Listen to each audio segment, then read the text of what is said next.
बिस्मिल्लाहिर्रहमानिर्रहीम। अस्सलाम वालेकुम नादरीन, आप यूट्यूब चैनल देख रहे हैं, मैं इमरान खान हूं। नादरीन, खबरें काफ़ी सारी हैं, लेकिन इसमें जो सबसे इंपॉर्टेंट है, आज का दिन बहुत अहम है।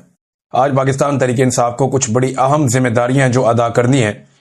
और उससे पहले कि मैं जिम्मेदारियों की तरफ जाऊं, इमरान खान साहब का जो स्टेटमेंट है उससे आपको अंदाजा हो जाएगा कि जो बहुत सारे लोग कह रहे थे कि बातचीत चल रही है, कोई बात बन रही है। बहरहाल पहले इमरान खान साहब का स्टेटमेंट आप सुन ले। उन्होंने कहा कि मैं सारी जिंदगी जेल की चक्की में गुजार लूंगा, लेकिन फिरौनियत और यजीदियत के सामने नहीं झुकूंगा। ये एक जुमला जो है ना, ये नवाज शरीफ के पूरे खानदान की नस्लों की सियासत के ऊपर भारी है।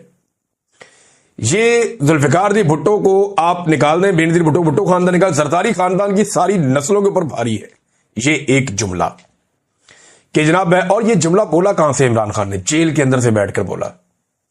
नवाज शरीफ, मरियम नवाज, या बाकी सारे जेल के अंदर बैठ गए, इनके ट्विटर अकाउंट ही बंद हो जाते हैं, बात ही नहीं करते, जबान बंद हो जाती है, डीलों के चक्कर में लगे रहते हैं। फलाने जज को बनाओ, फलाना वकील कर लो, फलाने ब्यूरोक्रेट से बात करो, फलाने ऑफिसर से बात करो, फलाने फौजी के घर पहुंच जाओ, फलाने के रिश्तेदार को ढूंढो। तो ये इन्हीं कामों में लग जाते हैं। लेकिन यहां आप देखें इमरान खान साहब, मैं सारी जिंदगी जेल की चक्की में गुजार लूंगा, लेकिन फिरौनियत और यजीदियत के सामने नहीं झुकूंगा। ये इमरान खान है। कानून की हुक्मरानी मेरी तहरीक का मरकजी मकसद है, जिससे हम जंगल का कानून खत्म करेंगे।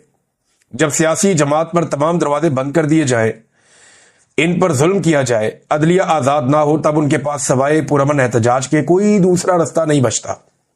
मैं अपनी पार्टी, कारकुनान और सपोर्टर्स को हिदायत करता हूं, ये बहुत इंपॉर्टेंट बात है जो इमरान खान साहब ने की है, कि आप सब लोग एक भरपूर मुल्क गिर तहरीक के लिए तैयार हो जाएं। इस बार सिर्फ इस्लामाबाद नहीं, पूरे पाकिस्तान की कॉल दूंगा। ये इमरान खान साहब की अब स्ट्रेटजी है, क्योंकि ये हुकूमत बहुत बुरी तरह एक्सपोज हुई है और हुकूमत जो है वो एक जोम में भी मुब्तला हो गई है कि पता नहीं इन्होंने अवाम को कंट्रोल कर लिया है। लेकिन अगर पूरे पाकिस्तान में सेम टाइम में एहतजाज होगा तो लॉ इन्फोर्समेंट को हर जगह पे मुतहर्रिक होना पड़ेगा और फिर उनकी कैपेसिटी पे, उनकी सलाहियत पे भी सवाल पैदा होगा। और अगर इमरान खान साहब कहते हैं जहां जिसका बस चले बस वो एहतजाज करता जाए और सड़कें बंद करो, एहतजाज को बढ़ाओ, हर तरफ पहिया जाम करो, और पहिया जाम तो होता रहता है पाकिस्तान में, जमात इस्लामी ने भी किया और लोग भी करते हैं, तो तहरीक इंसाफ कर लेगी तो क्या हो जाएगा। लेकिन असल पहिया जाम जिस दिन इस मुल्क में हुआ ना, तो सबके 14 तबक रोशन हो जाएंगे। तो इमरान खान साहब एक नई हिकमत अमली के साथ आ रहे हैं कि अब मैं सिर्फ इस्लामाबाद में नहीं, पूरे पाकिस्तान की कॉल दूंगा। तो ये जो पूरे पाकिस्तान की कॉल होगी ना, ये वर्कर्स के लिए होगी। पंजाब के अंदर जो निकलता है उसे गिरफ्तार कर लिया जाता है। आलिया हमजा कुछ ना कुछ करके गाड़ी को घसीट रही है, कोशिश कर रही है।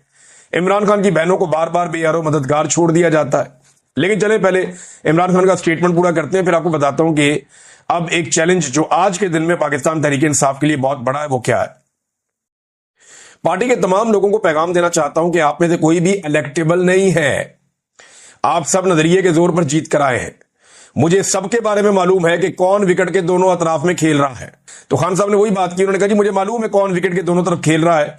जो पार्टी अहकामात पर अमल पैरा नहीं होगा, इसकी जमात में कोई जगह नहीं होगी। मुझे जब भी मौका मिला पार्टी इंतखाबात करवाऊंगा। पार्टी में इलेक्शन करवाना नागुज़ीर है ताकि वर्कर्स ऊपर आ सकें। पॉलीग्राफिक टेस्ट तो शहबाज शरीफ का होना चाहिए और उससे पूछा जाना चाहिए कि वो फॉर्म 47 से आया है या फॉर्म 45 से। ये पॉलीग्राफिक टेस्ट आजकल कह रहे हैं ना इमरान खान साहब को करवाएं। वैसे पाकिस्तान में बड़े लोग हैं, इनका पॉलीग्राफिक होना सारा दूध का दूध और पानी का पानी हो जाए। ये जो भी आगे कहता है ना कि हमारा सियासत से कोई किरदार नहीं है, हमारा सियासत से कोई ताल्लुक नहीं है, उसको उसी वक्त पॉलीग्राफिक करें, आपको पता चल जाएगा है या नहीं।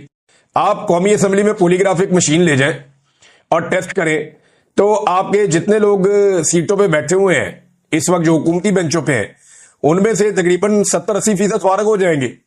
वो सारे के सारे जीते ही नहीं इलेक्शन, हारा हुआ इलेक्शन उनको जिता दिया गया है। तो इमरान खान ने ये आइडिया दिया कि जनाब शहबाज शरीफ से पूछे ना फॉर्म 47 से आया या 45 से आया। मैं पाकिस्तान का साबिक वज़ीर आज़म हूं, जिसके लिए जेल में अलहदा कैटेगरी होती है, लेकिन मुझे जेल में आम कैदियों वाली सहूलियात भी नहीं दी गई। मुझे जेल के जिस सेल में 22 माह से कैद किया हुआ है वो एक चक्की है। इसी मुल्क में चोरों को वीवीआईपी सेल में रखा गया जो किसी स्वीट से कम नहीं थे। यहां जंगल का कानून है और एक कर्नल के कहने पर तमाम अदालती अहकामात हवा में उड़ा दिए जाते हैं। मेरे बच्चों से मेरी बात नहीं करवाई जाती, मेरी बहनों को मुझसे मिलने नहीं दिया जाता, मेरी किताबों से पता नहीं क्या मसला है कि 2.5 माह से मुझ तक कोई किताब नहीं पहुंचने दी गई। सिर्फ वही किताबें दी जाती हैं जो पहले से ही मैं पढ़ चुका हूं। میں ایک سیاسی جماعت کا سربراہ ہوں لیکن میری جماعت کے لوگوں کو مجھ سے ملنے کی اجازت نہیں دی جاتی۔ اب ایسے میں حکومت کہتی ہے کہ وہ مذاکرات کرے گی۔ آپ کو لگتا ہے کہ یہ کوئی سین اپروچ ہے کہ ایک طرف آپ مار کٹائی کر رہے ہیں اور دوسری طرف آپ کہہ رہے ہیں مذاکرات ہوں گے؟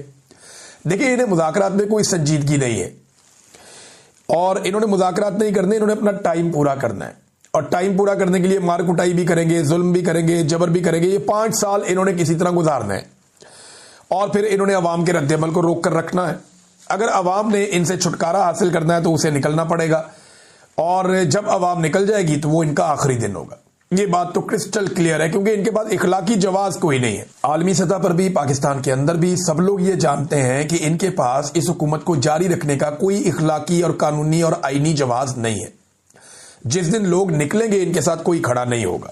جنید اکبر بڑے لمبے عرصے سے نہیں مل پائے، شاہد خٹک نہیں مل پائے، سہیل آفریدی نہیں مل پائے، اور بہت سارے لوگ ہیں۔ یہ تو خیبر پختونخوا کے لوگوں کا بتایا نا، پنجاب کے بے شمار لوگ ہیں عمران خان صاحب سے ملنا چاہتے ہیں، اپوزیشن لیڈر جو ہے پنجاب کے ان کو بھی نہیں ملنے دیا جاتا، حالانکہ ان کے بعد عدالتی احکامات ہوتے ہیں پھر بھی نہیں ملنے دیا جاتا۔ صرف مجھے اذیت دینے کے لیے میری اہلیہ کو سزائیں سنائی گئیں۔ اس سے زیادہ گھٹیا پن کیا ہو سکتا ہے؟ ایک ہفتے میں میری اہل خانہ یا وکلا سے صرف 30 منٹ کی ملاقات کروائی جاتی ہے۔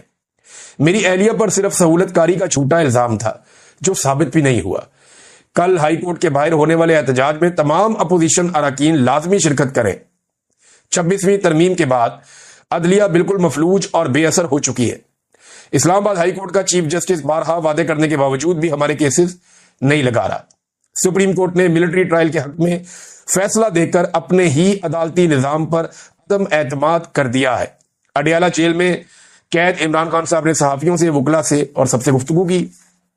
یہ جناب اس گفتگو کا خلاصہ ہے۔ اب ایک خبر اور ہے، یہ امپورٹنٹ خبر ہے اور بڑی افسوسناک خبر بھی ہے۔ اس کے اوپر پاکستان تحریک انصاف کی قیادت تو فی الحال خاموش ہے، انہوں نے کوئی رولا شولا نہیں ڈالا، لیکن عمران خان صاحب نے بھی ہدایت کی ہے اور پارٹی نے بھی ہدایت کی ہے کہ تمام لوگ پہنچیں آج کے دن میں ہائی کورٹ۔